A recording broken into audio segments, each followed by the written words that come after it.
अंदरूनी भाग को सूखा रखता है।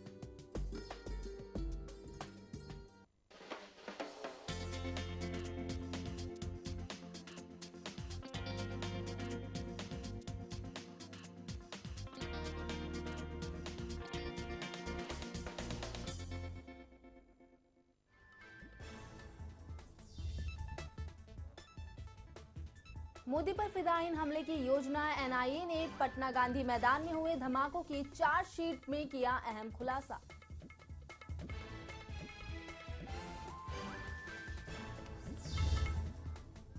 हैदराबाद के 15 स्टूडेंट गिरफ्तार। आतंकी संगठन आईएस में शामिल होने के लिए लड़की सहित 15 इंजीनियरिंग के छात्र घर से भागे थे।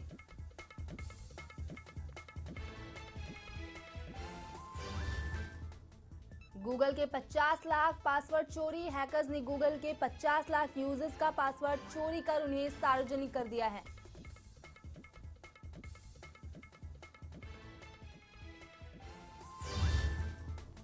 आतंकी संगठन आईएसआईएस पर अमेरिका करेगा कार्रवाई। राष्ट्रपति बराक ओबामा ने कहा, हम आईएस को मिटा देंगे।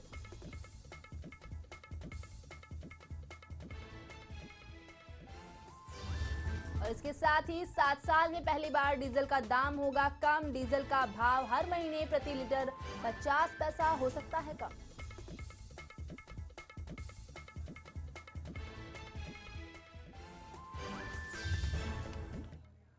नमस्कार, मैं हूं सुधा सिंह। बुलेटिन में आप सभी का बहुत बहुत स्वागत है। खबरों की शुरुआत करते हैं। कांग्रेस पार्टी मोदी सरकार से निपटने के लिए एक बार फिर से गांधी और नेहरू के नाम का सहारा लेने की तैयारी में है। पार्टी राहुल गांधी की लगातार नाकामी से बचने के लिए भविष्य की रणनीति बना रहा है।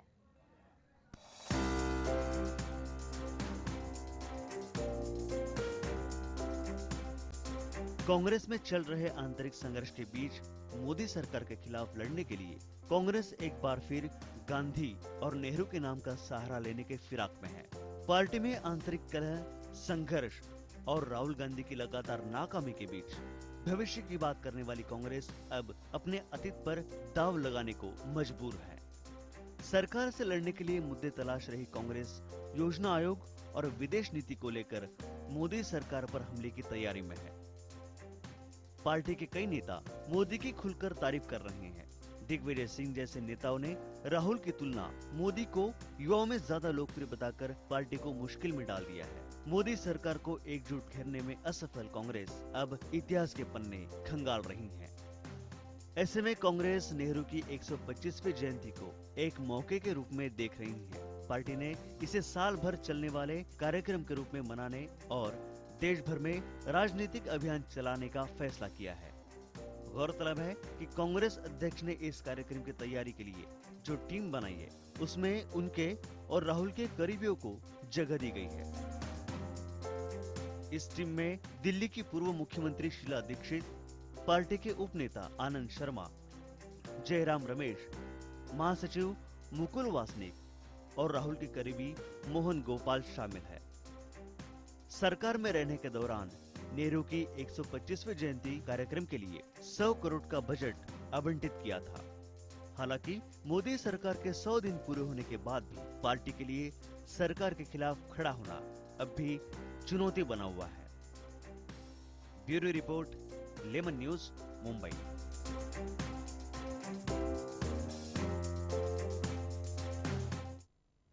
नरेंद्र मोदी के सत्ता संभालते ही कई अभियान शुरू किए गए हैं, जिसमें पहला होगा सफाई अभियान, जिसके तहत भारतीय रेलवे को चुना गया है। इस अभियान की शुरुआत गांधी जयंती यानी 2 अक्टूबर को की जाएगी। हालांकि मुंबई के भीड़ भाड़ वाले इलाकों में काम करना थोड़ा मुश्किल होगा, लेकिन फिर भी रेलवे के सभी कर्मचारियों ने इसके लिए कमर कस ली है।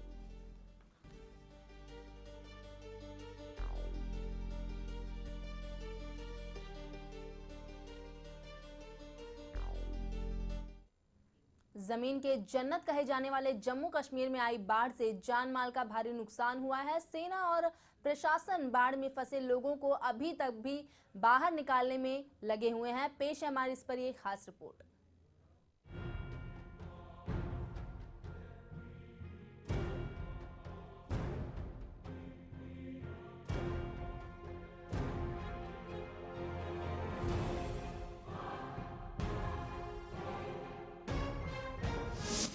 जम्मू कश्मीर में सेना के 30,000 जवान बचाव अभियान में शामिल।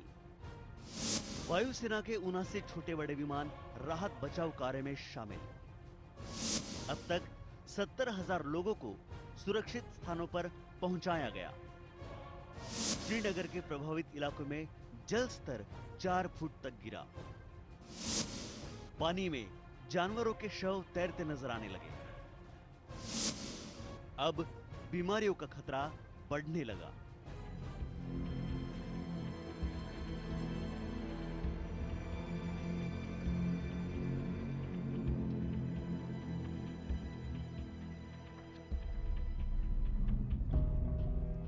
पिछले 60 सालों में पहली बार आई भीषण बाढ़ से जूझ रहे जम्मू कश्मीर में अब हफ्ते भर बाद जल स्तर कम होने लगा है। जम्मू कश्मीर प्रशासन लोगों को बचाने की पूरी कोशिश में लगा हुआ है, मगर बाढ़ से तबाही का मंजर अब भयानक होता जा रहा है। सेना के 30,000 जवान व्यापक बचाव अभियान में शामिल है, जिससे अब तक 70,000 लोगों को सुरक्षित स्थानों पर पहुंचाया गया। बावजूद अभी भी 4 लाख के करीब लोग बाढ़ में फंसे हुए हैं। श्रीनगर के प्रभावित इलाकों में जल स्तर 3 से 4 फुट तक गिर गया, जिससे अब शवों के मिलने का सिलसिला शुरू हो गया है। मगर जल स्तर कम होने के साथ ही बीमारियों का खतरा अब बढ़ने लगा है। पानी में जानवरों के शव भी तैरते नजर आ रहे हैं।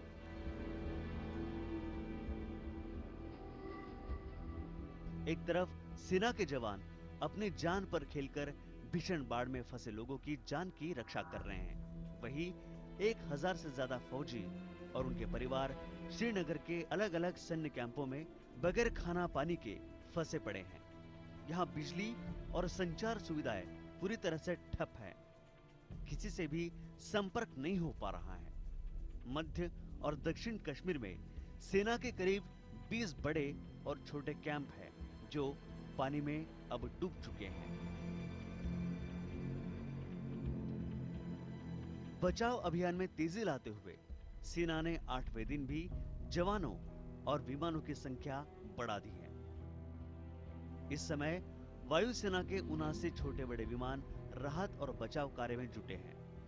प्रभावित लोगों को ठहराने के लिए सेना ने 18 अलग अलग कैंप स्थापित किए हैं।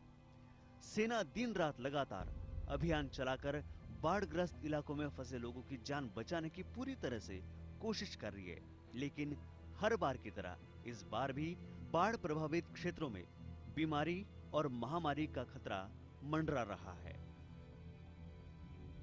Bureau report, Lemon News, Mumbai.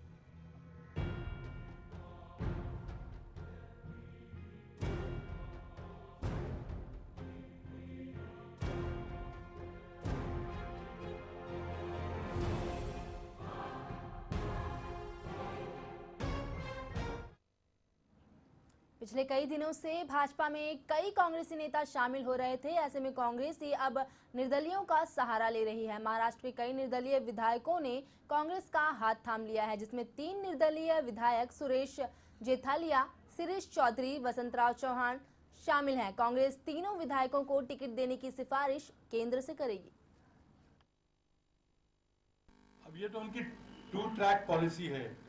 एक जो उसका जो घटक है उनकी पार्टी का, वो हिंदुत्व की बात करता है, आदित्यनाथ जैसे लोग भड़काते हैं लोगों को, दूसरा कुछ और बात करता है। लेकिन आप जानते हैं कि माइनॉरिटी के साथ सरकार की क्या भूमिका है, उनका क्या रवैया है, ये आप सब देख चुके हैं। और मुझे खतरा ये है कि इस देश को हमको बचा कर रखना है।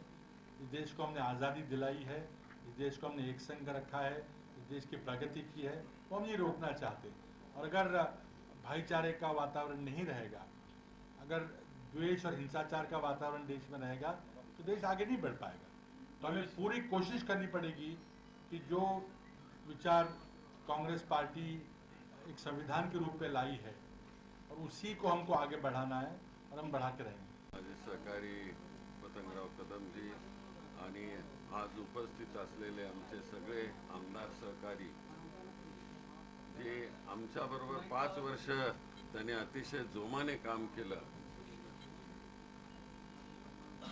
आणि आज ते काँग्रेस पक्षामध्ये सामील होत आहेत. त्यांना हे माहिती आहे की उद्याच्या येणाऱ्या त्या निवडणुका ह्या जाती धर्माच्या बाहेर जाऊन सर्व धर्म समभावासाठी आम्हाला लढायचे आहेत.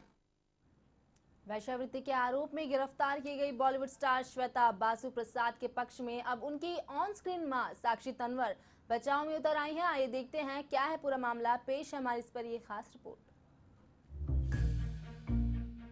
पिछले दिनों प्रोस्टिट्यूशन के आरोपों में अरेस्ट की गई मकड़ी फिल्म की चाइल्ड स्टार श्वेता बासु प्रसाद को उनकी ऑन स्क्रीन मां का मिल रहा है सपोर्ट। जी हां, एकता कपूर बैनर्ड कहानी घर घर की सीरियल में श्वेता बनी थी पार्वती की बेटी, यानी कि साक्षी तंवर की रियल लाइफ बेटी। साक्षी तंवर ने श्वेता की पहचान उजागर करने पर आक्रोश जताते हुए अपना एक लेटर अंग्रेजी अखबार में छपने भेजा। पत्र में साक्षी ने साफ तौर पर लिखा कि मैं उसकी ऑन स्क्रीन मां रह चुकी हूँ। पिछले 13 सालों से मदर्स डे पर कभी भी वो मुझे विश करना नहीं भूलती। हम लोग सोशल मीडिया पर अपनी राय देने या फैसला सुनाने में भी कम उतावले नहीं हैं, लेकिन हम में से किसी ने भी खुद को उसकी जगह रख कर नहीं देखा। मैं उसकी समस्याओं को नहीं जानती, ना ही किसी समाधान तक पहुंच सकी हूं। मैं उससे बात करना चाहती थी, पर मेरे समझ में नहीं आ रहा कि उस लड़की को हाईलाइट करने में मीडिया इतनी दिलचस्पी क्यों ले रहा है। उसी तरह ही इस मामले से जुड़े बिजनेसमैन के नाम और चेहरे सामने क्यों नहीं आ रहे हैं। साक्षी, लगता है आपने अपने किरदार को कुछ ज्यादा ही सीरियसली ले लिया है। बस हम तो आपको इतनी ही सलाह देंगे कि ये रील नहीं, रियल लाइफ है। एंटरटेनमेंट डेस्क के लिए रिया चौरसिया, 11 न्यूज, मुंबई।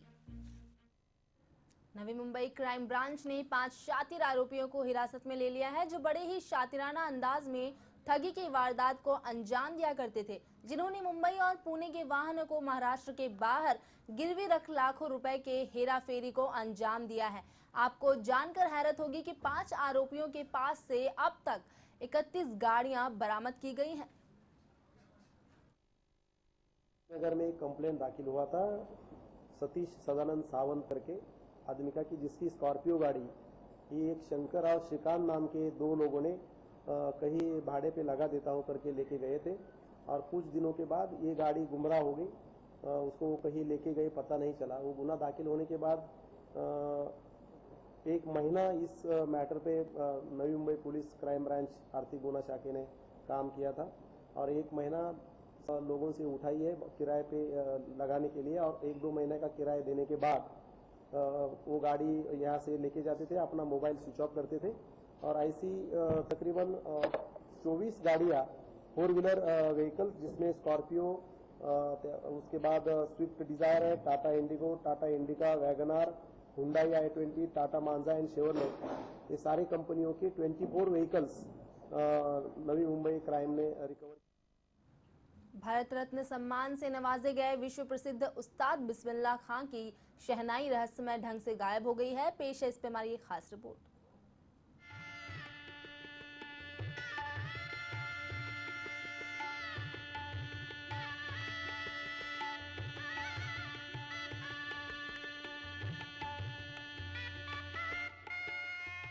देश के सर्वोच्च नागरिक सम्मान भारत रत्न से नवाजे गए शहनाई के विश्व प्रसिद्ध उस्ताद स्वर्गीय बिस्मिल्लाह खां की शहनाई के गायब हो जाने की खबर है। इसे लेकर उन्हीं के परिवार के लोग एक दूसरे पर आरोप प्रत्यारोप कर रहे हैं। दरअसल सारा विवाद उस्ताद बिस्मिल्लाह खां के बेटों के बीच का है। ये पूरा मामला उस्ताद के मकान को लेकर शुरू हुआ था। पहले पूरा परिवार एक साथ रहता था। तकरीबन 100 साल पहले बने इस मकान की हालत जर्जर हो रही है, लिहाजा वो इसे तोड़कर नीचे मार्केट और ऊपर उस्ताद का संग्रहालय बनाना चाहते हैं। उनके परिवार के दोनों पक्ष एक दूसरे पर शहनाई गायब करने का आरोप लगा रहे हैं, लेकिन विरासत की इस लड़ाई से उस्ताद के चाहने वालों का मिजाज बेसुरा हो रहा है।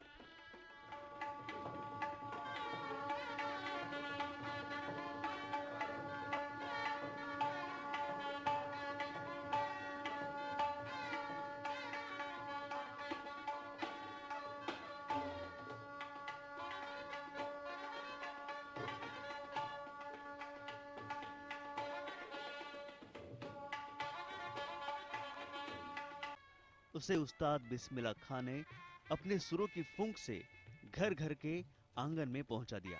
लेकिन अफसोस इस बात का है कि आज उन्हीं के आंगन में उनकी विरासत को लेकर बेहद बेसुरा राग छिड़ा हुआ है।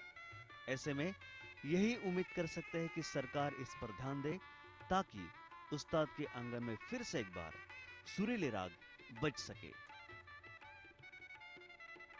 Bureau report, Lemon News, Mumbai.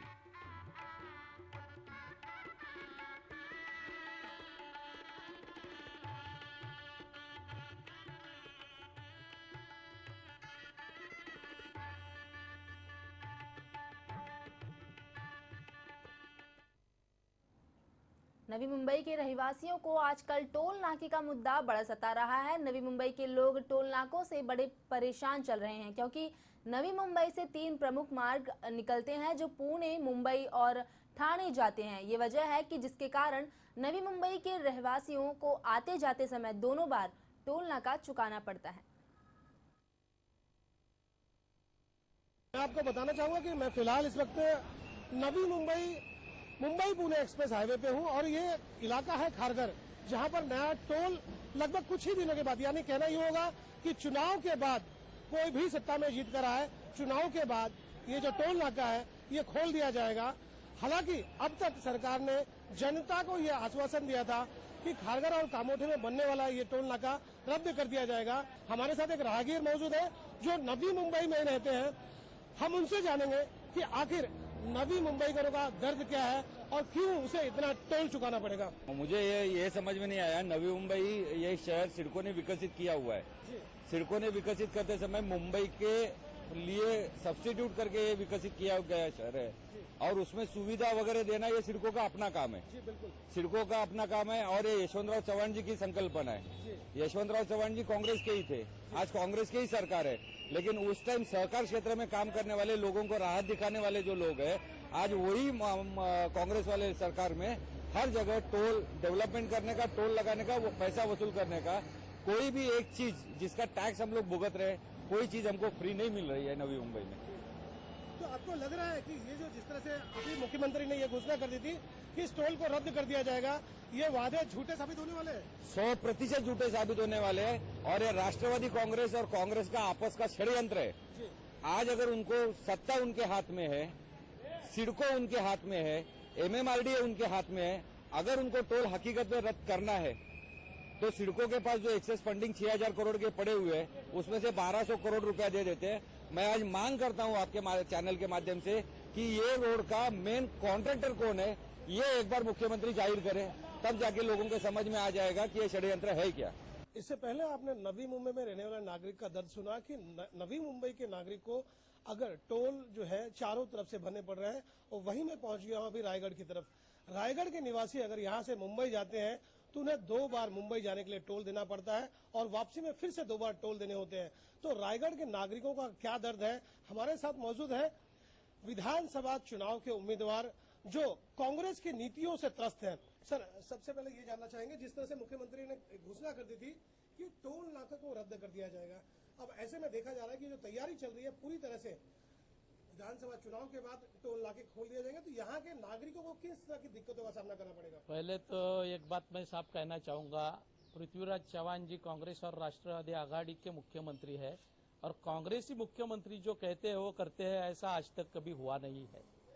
आगे चल के मैं टोल के मुद्दे पे आता हूँ। ये जो टोल रोड बनाया गया है सायन पनवेल, वो न स्थानिकों के किसी काम का है न स्थानिकों के मांग पे बनाया है, बल्कि जो मुंबई से पूना प्रवास करते हैं उनके लिए ये सुविधा की गई है। तो इसका टोल का जो बोझ है वो पनवेल वासी उठाने वाले नहीं है, ये हमारा फैसला है। और जहां भी टोल का ये संघर्ष चालू होगा उसमें शेतकरी कामगार पक्ष अग्रस्थान में रहेगा। शेतकरी कामगार पक्ष का ये पक्का इरादा है कि पनवेल वासी इस टोल पे टोल नहीं भरेगा। तो अभी आपने देखा कि जिस तरह से बताया ये गया कि अगर टोल नाका शुरू हो जाता है तो जाहिर सी बात है शेतकरी कामगार पक्ष के जो लोग हैं, कार्यकर्ता हैं, उसका पुरजोर विरोध करेंगे।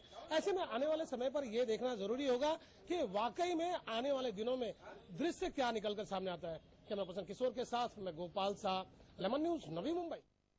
विश्व रैंकिंग निशानेबाज जीतू राय का दौर काफी अच्छा चल रहा है। उन्होंने सन 2016 में होने वाले ओलंपिक में प्रथम स्थान हासिल कर लिया है।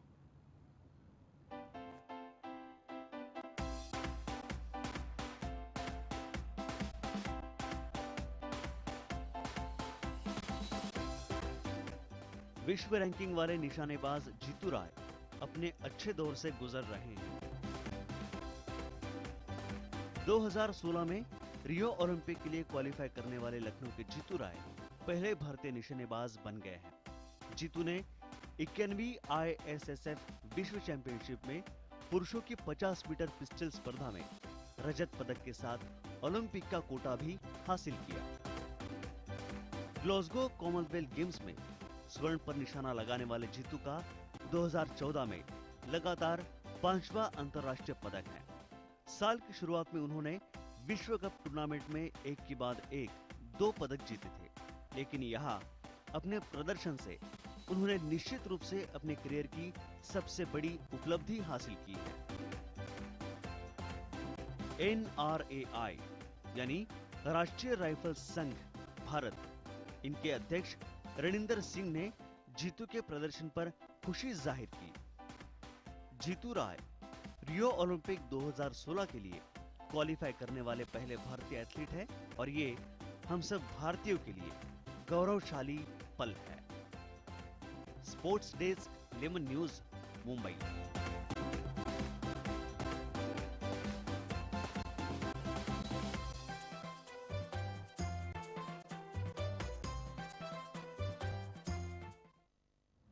ठाणे ग्रामीण के काशीमीरा में 15 साल की मासूम के साथ रेप का मामला सामने आया है। जी हां, काशीमीरा गांवठन में नित्यानंद ज्ञान प्रबोधिनी विद्या मंदिर और महाविष्णु मंदिर ट्रस्ट के संस्थापक और संचालक तथा शिवसेना के पूर्व शहर प्रमुख वासुभाई नाम्बियार को बच्ची रेप के आरोप में पुलिस ने गिरफ्तार कर लिया है। वहीं दूसरी तरफ जब काशीमीरा पुलिस नाम्बियार के घर सबूत जुटाने पहुंची तब पुलिस को वहां से 15 पैकेट सेक्स बढ़ाने के लिए दवाई का पैकेट मिला है। इसमें एक 15 साल की लड़की ने लड़की ने हमारी तरफ 3 सितंबर को एक फिरियाद दाखिल की है कि वासु नाम्बियार ने उसके ऊपर अत्याचार किया है। उससे एक लड़का, उससे वो प्रेग्नेंट थी और एक डिलीवरी में लड़का उसको हो गया और इसके बारे में हमारी तरफ एक फिरियाद दाखिल है। DNA टेस्ट और जो मेडिकल एग्जाम है उसका रिजल्ट आने के लिए टाइम है। वासु नाम्बियार का जो हिस्ट्री है हमारे पुलिस स्टेशन की जो रिकॉर्ड पे वो हमारे हिस्ट्री शीटर है और गुंडा रजिस्टर पे उसका नाम है और उसके ऊपर कम से कम 30 केसेस हमारे पुलिस स्टेशन में। बढ़ते शहरीकरण के चलते वन भूमि काफी सीमित होती जा रही है, जिसके चलते जंगल के राजा शेर के अस्तित्व पर खतरा मंडराने लगा है। अब ये बड़ा सवाल खड़ा हो गया है कि शेर रहें तो कहाँ रहें जब जंगल ही नहीं रहे। ऐसे में ये शेर रिहायशी इलाकों में घुसपैठ करने लगे हैं। गिर जंगलों के आसपास रहने वाले लोग काफी दहशत में हैं और वन विभाग के कर्मचारी भी काफी परेशान हैं। गिर सेंचुरी नेशनल पार्क जैसा कि आप जानते हैं 1400-1200 स्क्वायर किलोमीटर का है, लेकिन ये एक लीगल बाउंड्री है। जब हम लायन की बात करते हैं तो लायन आज वेरी इंपॉर्टेंट है कि सिर्फ लीगल को न देख करके ये देखा जाए कि इसकी इकोलॉजिकल बाउंड्री क्या है। यानी ये आज इकोलॉजिकल बाउंड्री करीबन 20,000 स्क्वायर किलोमीटर का है।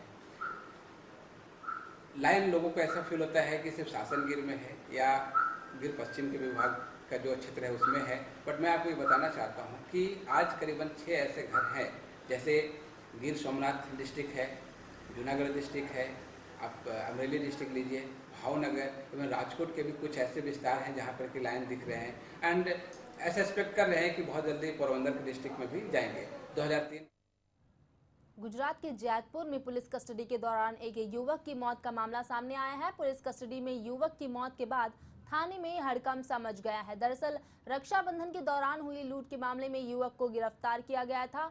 शाम को जब पुलिस ने खाना देने के लिए जब पुलिस ने लॉकअप खोला तो युवक बेहोशी की हालत में मिला। उसे तुरंत हॉस्पिटल ले जाया गया जहां डॉक्टर्स ने उसे मृत घोषित कर दिया था। वाला बेभान अवस्था में पुलिस वाले लाए थे सहो जेतपुर। यहाँ मेरे पास जब मैं फर्ज ऊपर था तब मैंने जांच किया तो वो डेड था, वो डेड डिक्लेयर कर दिया उसको। और अभी कस्टोडियन डेथ है, इसकी वजह से राजकोट एफएम डिपार्टमेंट में उसको पीएम के लिए रिफर कर दिया। जेतपुर सिटी पुलिस स्टेशन में कल कालू उर्फ भीखा भाई सोलंकी देवी पूजक, इसकी कस्टोडियल डेथ का मामला हमारे सामने आया है। अरेस्ट किया।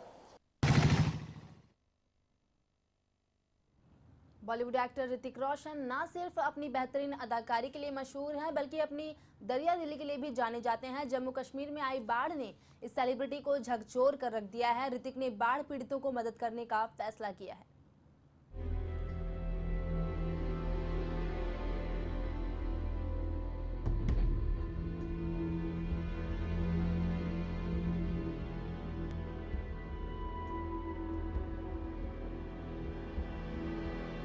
धरती की जन्नत कहा जाने वाला कश्मीर इन दिनों बाढ़ से बेहाल है। बॉलीवुड अभिनेता ऋतिक रोशन की फिल्म मिशन कश्मीर में भी कश्मीर की खूबसूरत वादियां दिखाई गई थी। यहाँ आई बाढ़ से ऋतिक रोशन भी आहत हैं। ये सुपरस्टार जम्मू कश्मीर में आई भयानक बाढ़ से प्रभावित हुए लोगों की मदद के लिए आगे आए हैं। बाढ़ पीड़ितों की मदद के लिए ऋतिक ने एक खुला खत लिखा है। ऋतिक ने लिखा है, मैं ऋतिक रोशन हूँ। मैं जम्मू कश्मीर की बाढ़ की न्यूज़ कवरेज देख रहा हूँ और बहुत दुखी हूँ। कई लोग बेघर हो गए, जबकि कई जिंदगियाँ बह गई। मैं जम्मू कश्मीर कई बार जा चुका हूँ।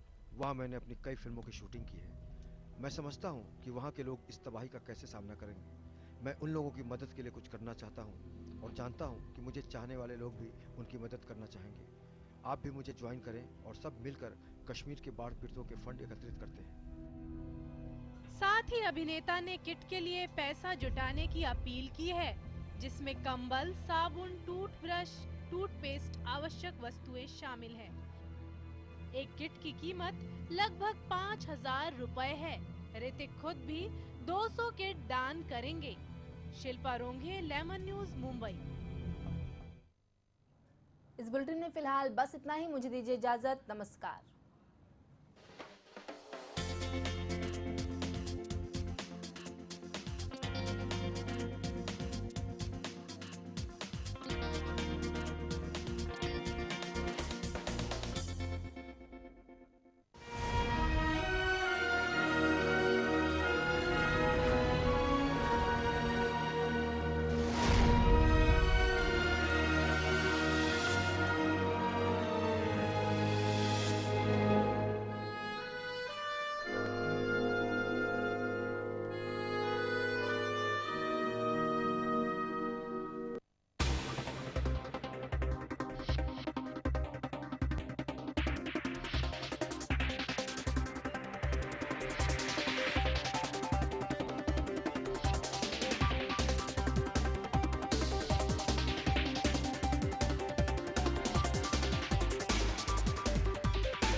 महीनों के नाम को तो हम सभी जानते हैं, लेकिन क्या आप ये जानते हैं कि महीनों के ये नाम कैसे पड़े और किसने इनका नामकरण किया? आइए जानते हैं। जनवरी रोमन देवता जेनस के नाम पर वर्ष के पहले महीने जनवरी का नामकरण हुआ।